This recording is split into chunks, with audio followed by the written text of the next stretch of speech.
Welcome to Whiskey's a Journey. My name is Peter Fasciano, and boy, oh boy, today have I got a bottle flight going on. So if you're new here, what I've been doing is taking 5 bottles or 6 bottles from my collection, lining them up, tasting them, smelling them, and then ranking them in the order in which I like.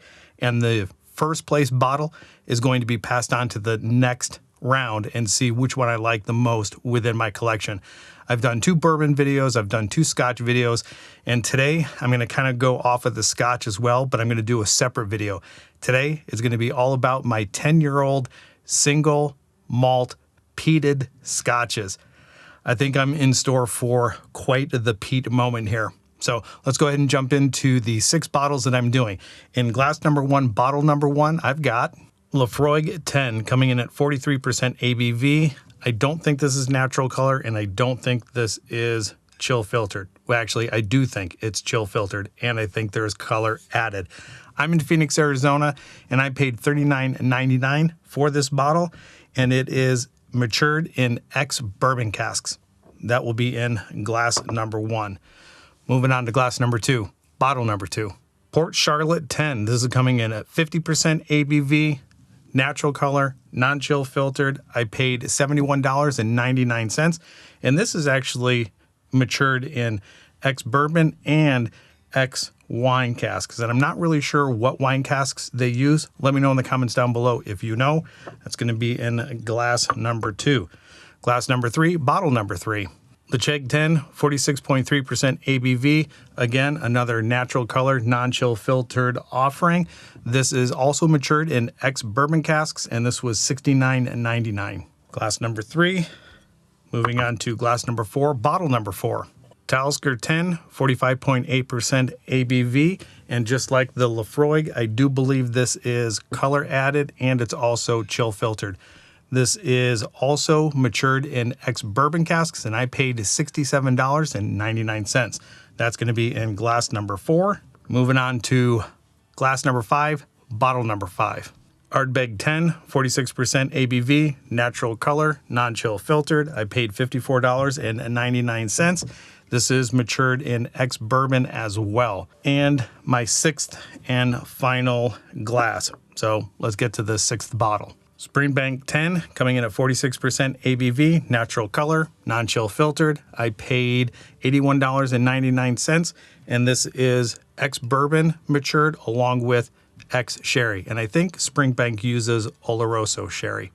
Again, not 100% positive, but let me know in the comments down below if they do, or if they don't. If you know something more than I do, let me know in the comments. And that is going to be my 6th bottle, and that's going to be in glass number 6. Let me go ahead and get this all cleared out, mix up the glasses, and then we'll get this thing going. All right, I'm going to go ahead and get these things mixed around. And just to let you know, I have marks, little stickers on the bottom.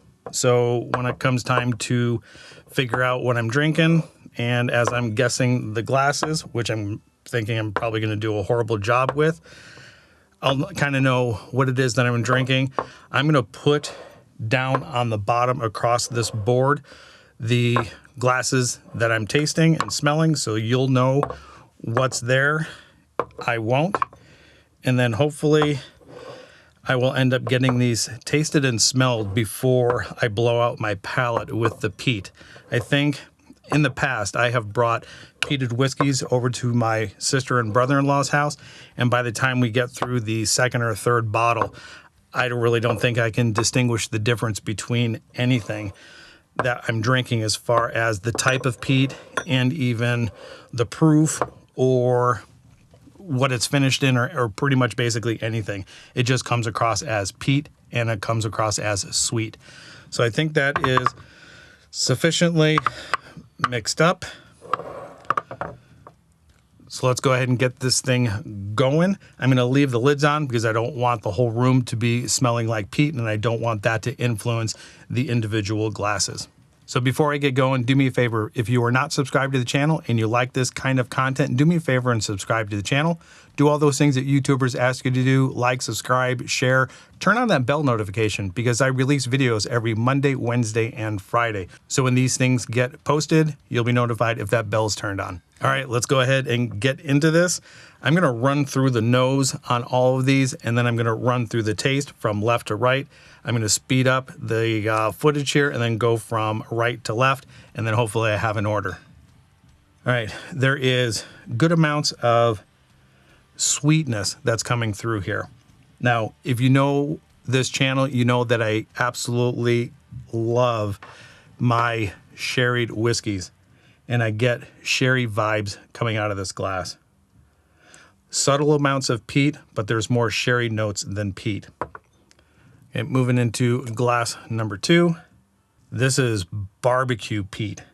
And right behind that barbecue, that smoked meat, I get a lot of vanilla sweetness. Grilled pineapples, grilled peaches.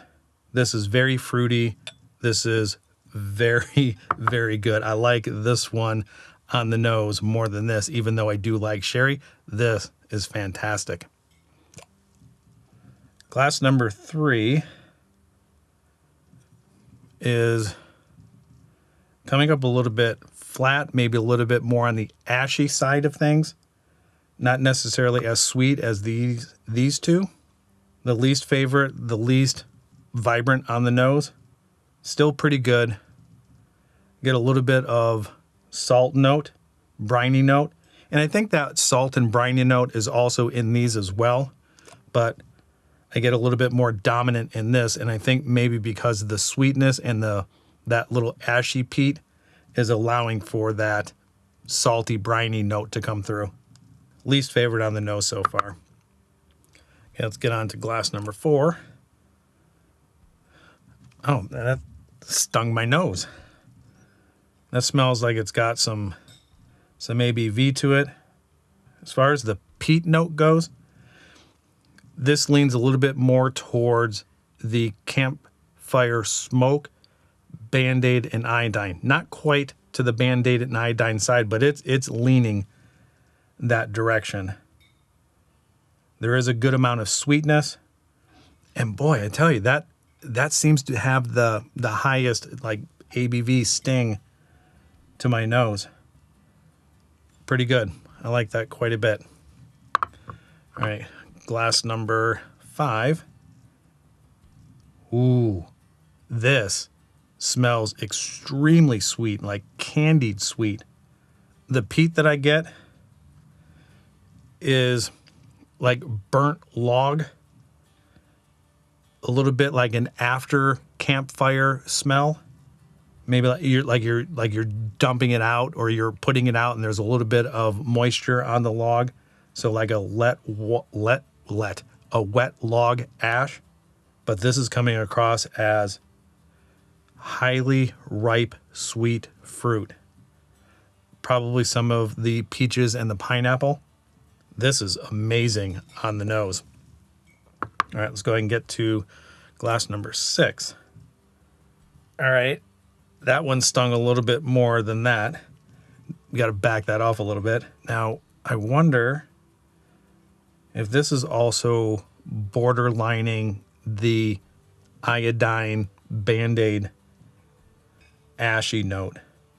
I think that came out in this one. Yeah, that's kind of where I'm going. All right, on the nose, by far, I am really looking forward to this one. That right now is in the front runner as far as vibrancy, the very really crisp, sweet fruit notes, some vanilla. I like that one. All right, let's get this one on the palate, see what I think. Yeah, definitely sherry forward, subtle amounts of peat. I like the peat that's in there. It's definitely leaning away from the Band-Aid and iodine and more towards the savory. Well, that is just making my mouth water. That is absolutely delicious. Let's get to glass number 2. Yeah, that is smoked meat, very savory, very sweet. That's also really good. I don't know if I can make a decision. This is going to be extremely difficult. Those are very good. I'm thinking that this is going to be the Springbank, but as far as everything else goes, I have no clue. But that's absolutely delicious. I would put this one my first place and second place. Actually, I should probably get a sheet of paper and write this down because I got a terrible memory. So glass number 3, salty, briny, peaty, ashy, ABV kind of drops off. Not a whole lot of flavor to that one front to back. It's a little bit drying. It's good, but it's not as good as these two. So I'm gonna actually, let me get through them all and then I'll write them down. So glass number 4. Oh, that's got a little bit of a spice note to it. I think that spice note and ABV is drinking pretty hot. If it's drinking pretty hot, maybe that's the Port Charlotte. Maybe that's the Springbank. That's really good. Spicy, leaning a little bit more towards that Band-Aid iodine, but not quite there. This is still in that campfire smoke range. The sweetness is a little bit taking a back seat to the spice that's in here. That's really good also. I think I like this one the least, then this, then this, then that. Hopefully I can keep that in my head. All right, let's get on to glass number 5. Ooh, this one smells so good. So good. Okay, let's see how it does on the palate. That drives off a cliff. I thought that one disappeared. This doesn't match the nose at all. I was really looking forward to that being as vibrant and as sweet on the nose. I hope that transferred to the palate, and it doesn't. That's disappointing. I think I'm going to end up putting this one behind this one. So let's go ahead and get on to glass number 6 and then head back the other direction. All right, that stung my nose again. Let's get it on the palate. Ashy, fruity, proofy. Boy, that's really good as well. I think I have these two pegged on what they are just because of the ABV and the sherry notes. That is kind of burning, going down. It's lighting my mouth up. Even after coming off of all of these, that's definitely showing through. I like the fruit notes that are in here. It's very, very log, campfire, smoke forward. Maybe leaning a little bit towards the Band-Aid and iodine. But that is also really good. So let me go ahead and write these things down.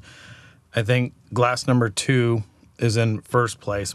I think glass number 1 is in my second place.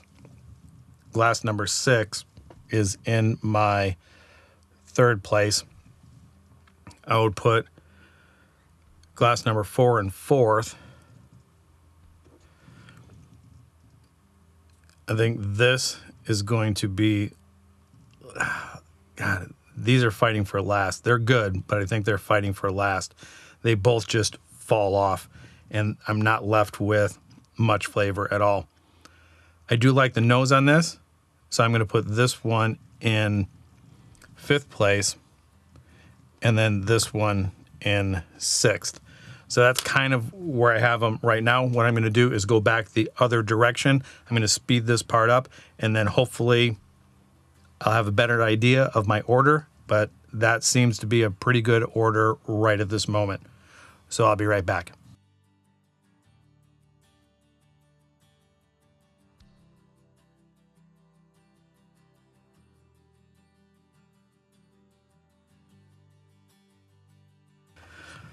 All right, I am back, and I think I have a decision here. So my order, I don't think changed that much. I'm still liking glass number 2 the most. The sweetness, the peat that's on here, I like this one absolutely by far the most.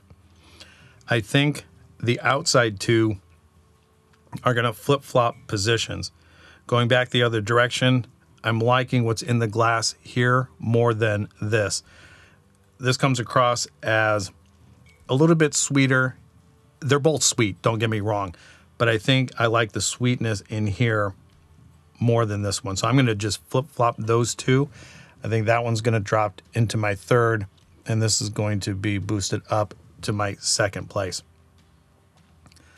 as far as the three of these, I think they're gonna stay where they're at. I do like the nose on this, but it just falls flat on the palate. This one just across the board falls flat.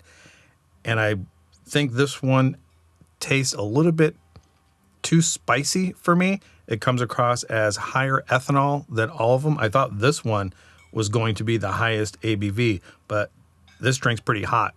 So that's what my order is. 316452.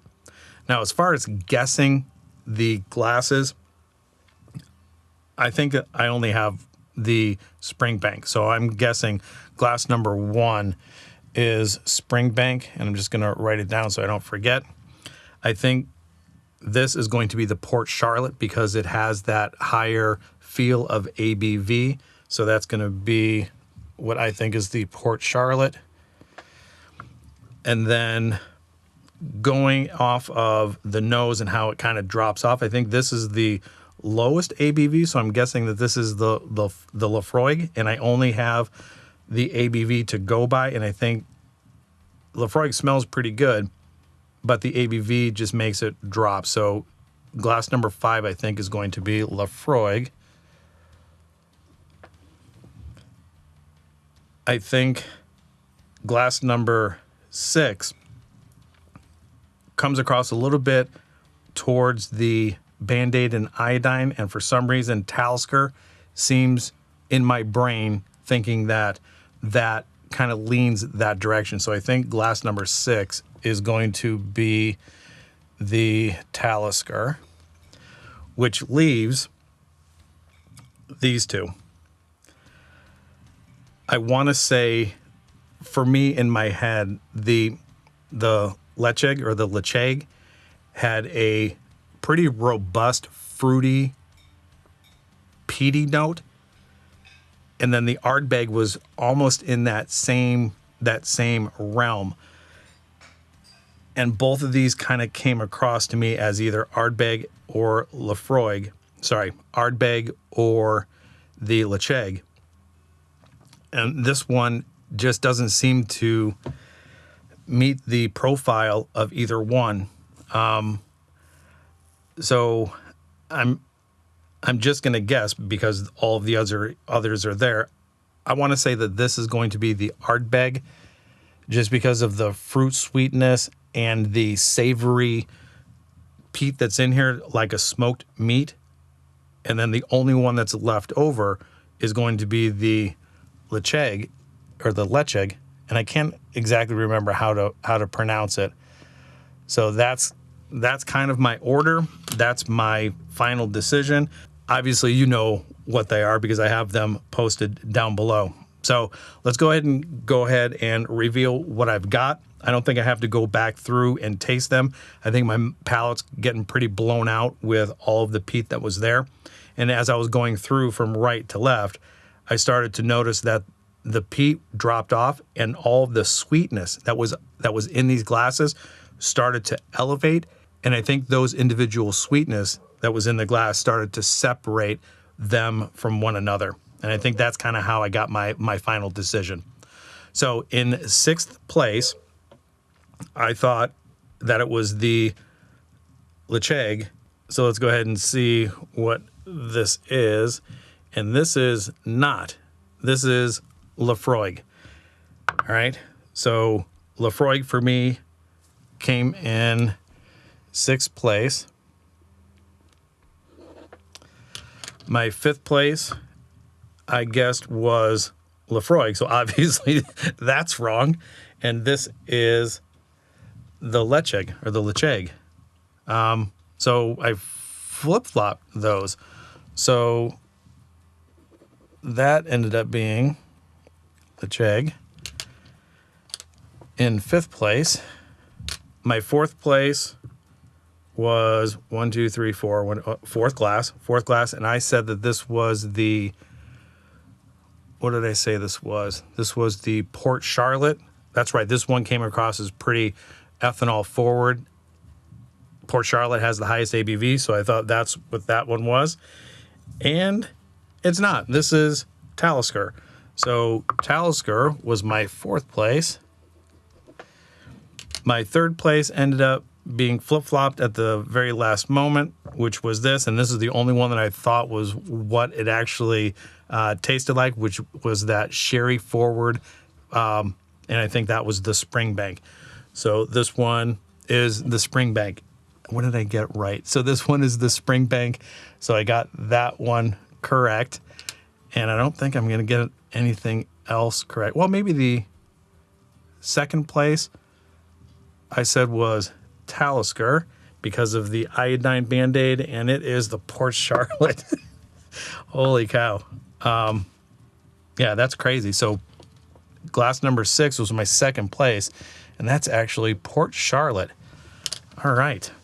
And then the only one that is left over is going to be glass number 2, and I guess it was the Ardbeg. It's the only one left, and just to double check, yep, so it is the Ardbeg.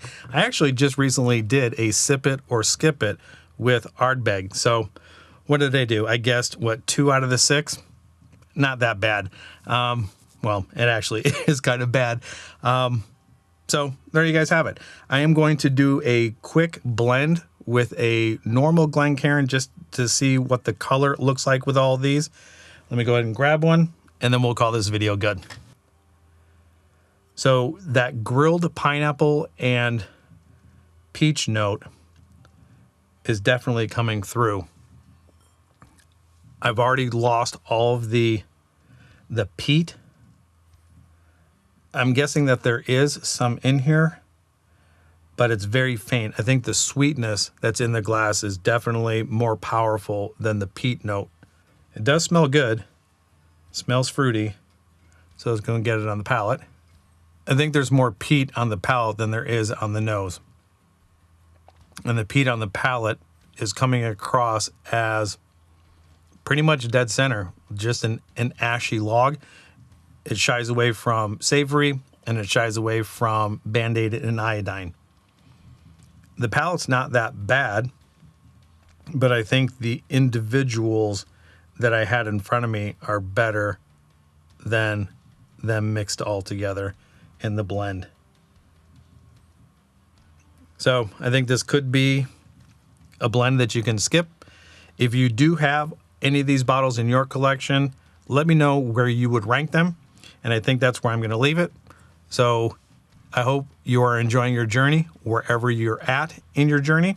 And until next time, we'll talk to you later.